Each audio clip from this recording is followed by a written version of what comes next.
Hello दोस्तों, तो आज हम the last man on earth season 3 और एपिसोड नंबर 5 और 6 को एक्सप्लेन करने वाले हैं।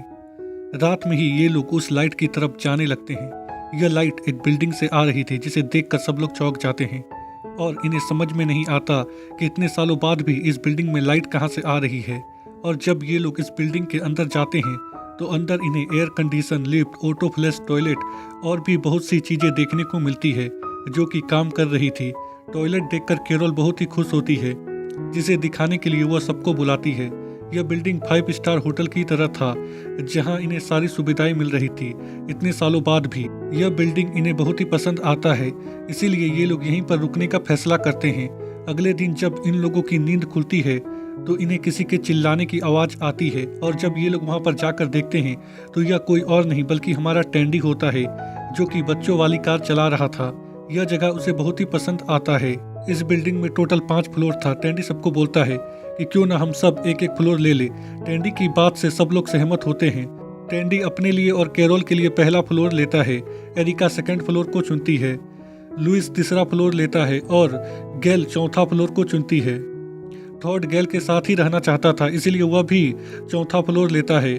पर गैल थॉड के साथ रहना नहीं चाहती थी, वह अकेले रहना चाहती थी, इसीलिए थॉड मेलिसा के साथ 5वें फ्लोर को ले लेता है।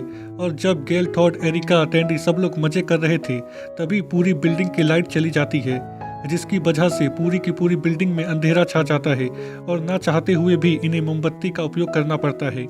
और जब अब सब लोगों के पास एक एक फ्लोर था तो सब लोग अकेले ही बैठकर डिनर करते हैं, ठीक टैंडी और कैरोल की तरह। टैंडी और कैरोल का डिनर टेबल इतना बड़ा होता है कि इन्हें बात करने के लिए भी लाउड स्पीकर यानी कि भोपू का उपयोग करना पड़ता है। और जब कैरोल टैंडी से नमक मांगती है तो टैंडी बच्चों वाली कार लेकर कैरोल को नमक देने के लिए जाता है।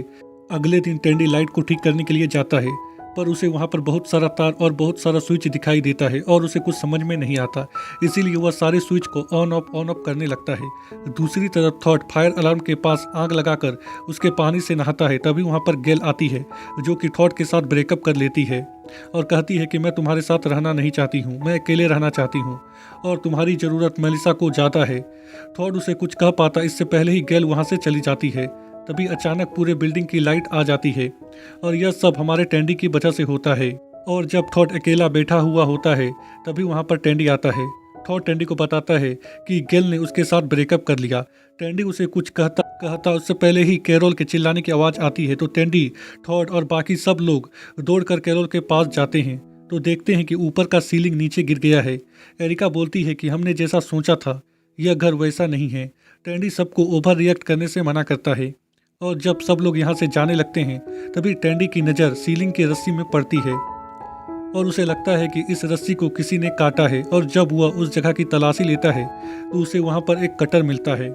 टैंडी का शक लुइस पर जाता है, इसीलिए जब लुइस चाय पी रहा था तभी टैंडी उस कटर को लुइस के चाय के कप में रख देता है। पर लुइस ऐसा कोई भी रिस्पॉन्स नहीं देता जिससे कि टैंडी को लगे कि लुइस ने यह सब किया है। पर टैंडी को लुइस पर अभी भी भरोसा नहीं होता। दूसरी तरफ हम थॉट को देखते हैं जो कि मेलिसा के पास जाता है और उसे कहता है कि उसका गैल के साथ ब्रेकअप हो गया है और अब वह उसके साथ रहना चाहता है, पर मेलिसा उसे कुछ नहीं कहती। तो थॉट वहां से जाने लगता है। तभी मेलिसा थॉट को रोकती है और उसके पास जाती है और उसे गले लगाकर कहती है कि मैं यहाँ तुम्हारे लिए ही हूँ। यह सुनकर थॉट रोने लगता है और जब टैंडी और थॉट फायर अलार्म के पानी से नहाते हैं तभी पानी आना बंद हो जाता है। टैंडी को लगता है कि यह काम लुइस का है, इसीलिए वह सीधा लुइस के पास जाता है और कहता है कि तुम इस इमारत को बर्बाद क्यों करना चाहते हो। पर लुइस को कुछ समझ में नहीं आता। वह बोलता है कि मैं इस इमारत को क्यों बर्बाद करूंगा। टैंडी उसे बोलता है कि तुमने पानी बंद क्यों कर दिया और ऊपर का सीलिंग भी तुम्ही ने गिराया। पर लुइस इस बात को मानने से इनकार कर देता है और टैंडी और लुइस के बीच में बहस होने लगती है। तभी वहाँ पर कैरोल आती है जो कि पहले तो टैंडी को लुइस पर गुस्सा करने से रोकती है, पर जब टैंडी नहीं रुकता तो कैरोल टैंडी को बोलती है कि यह सब मैंने किया है। यह कहकर कैरोल वहां से चली जाती है। टैंडी लुइस से माफी मांगता है और सीधा कैरोल के पास जाता है और उससे पूछता है कि उसने ऐसा क्यों किया। कैरोल उसे बताती है कि उसे यह घर जैसा नहीं लग रहा है। उसका एक सपना था कि उसका एक छोटा सा घर होगा जहां वे लोग रहेंगे। टैंडी उसे बोलता है कि तुमने यह बात मुझे पहले क्यों नहीं बताई। कैरोल कहती है कि मैंने सोचा था कि यह बात तुम्हें बताऊंगी, पर यह जगह तुम्हें बहुत ही पसंद आई थी, इसीलिए मैंने तुम्हें कुछ नहीं कहा। इसके बाद टैंडी और कैरोल दोनों मिलकर सब लोगों को बताते हैं कि इस बिल्डिंग में जो कुछ भी हो रहा था सब कैरोल कर रही थी। सब लोग कैरोल को माफ कर देते हैं, पर कैरोल बोलती है कि इस सोसाइटी का एक नियम था। इसके बाद हम टैंडी को देखते हैं जो कि कैरोल को स्टॉक में फंसा कर लाता है उसके सपनों के घर के सामने, जिसे देखकर कैरोल बहुत ही खुश होती है। टॉड मेलिसा के पास जाता है तो देखता है कि मेलिसा अपने कपड़े जला रही है। टॉड मेलिसा से पूछता है कि वह ऐसा क्यों कर रही है। मेलिसा उसे बोलती है कि मुझे नहीं पता कि मैं अपने कपड़े क्यों जला रही हूँ। फिर वह टॉड को कहती है कि मैं तुम्हारे बच्चे की माँ बनने के लिए तैयार हूँ। यह सुनकर टॉड कुछ नहीं कहता। टैंडी लुइस के पास जाता है उससे माफ़ी मांगने के लिए। टैंडी लुइस के लिए एक अपोलॉजी सॉन्ग गाना चाहता था, पर लुइस उसे रोक देता है और कहता है कि यह सही समय नहीं है क्योंकि वह अपने पार्टनर मार्क को याद कर रहा है।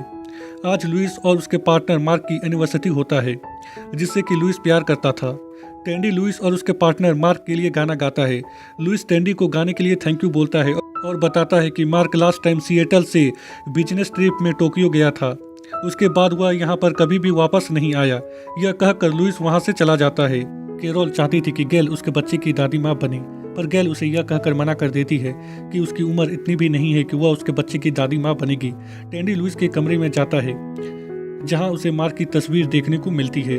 टैंडी लुइस से इस तस्वीर के बारे में और मार्क के बारे में कुछ बात करना चाहता था, पर लुइस उसे कमरे से बाहर निकाल देता है।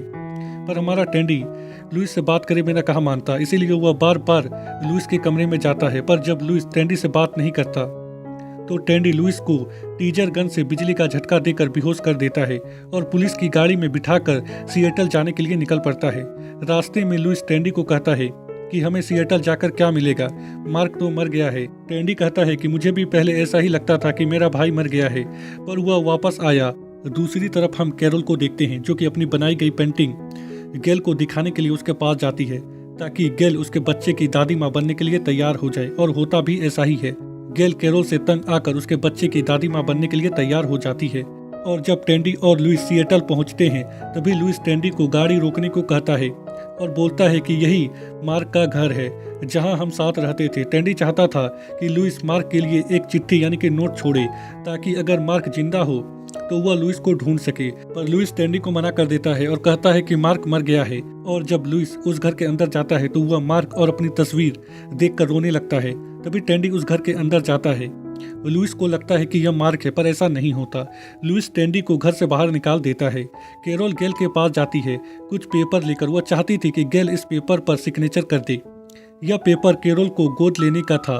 इस पेपर में सिग्नेचर करने के बाद कैरोल गैल की बेटी बन जाती और गैल कैरोल के बच्चे की ऑफिशियल दादी। पर गैल इस पेपर में सिग्नेचर करने से मना कर देती है और बोलती है कि इसकी कोई भी जरूरत नहीं है। कैरोल गैल को मनाने की बहुत ही कोशिश करती है पर गैल नहीं मानती, तो कैरोल गुस्से में वहां से चली जाती।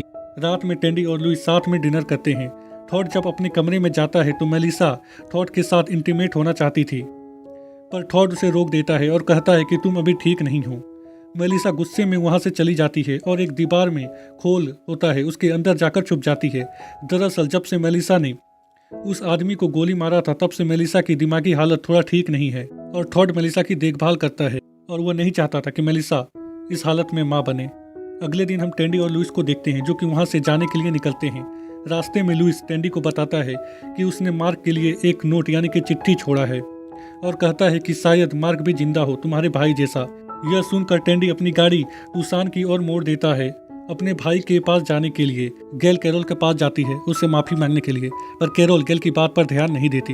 इस बात को लेकर इन दोनों के बीच में बहस होने लगती है।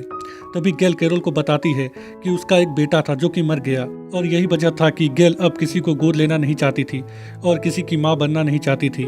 कैरोल उसे पूछती है कि क्या वायरस की वजह से। गैल उसे बताती है कि नहीं। यह कहकर गैल वहां से चली जाती है। कैरोल उसके पीछे जाती है और उससे माफी मांगती है और बोलती है कि मुझे यह बात पता नहीं थी, नहीं तो मैं ऐसा कुछ भी नहीं करती। गैल उसे माफ कर देती है और कहती है कि जाओ पेपर लेकर आओ। कैरोल बोलती है कि इसकी कोई भी जरूरत नहीं। गैल कैरोल को कहती है कि मेरा माइंड बदल जाए। उससे पहले ही वह कैरोल को पेपर लाने के लिए कहती है। कैरोल भी खुशी खुशी पेपर लाने के लिए चली जाती है। टैंडी टूसान के अपने पुराने घर में जाता है जहाँ पर उसका भाई था, पर टैंडी को वहाँ पर उसका भाई माइक नहीं मिलता। तो टैंडी अपने भाई के लिए एक नोट यानी कि चिट्ठी छोड़ता है और जब वह उस घर से बाहर निकलता है तभी टैंडी की नज़र अपने बॉयफ्रेंड्स पर जाती है जो कि उसने माइक को दिया था। वह उन बॉयफ्रेंड में से एक को अपने साथ ले लेता है और अपनी गाड़ी में आकर बैठ जाता है और इसी के साथ यह एपिसोड यहीं पर ख़त्म हो जाता है।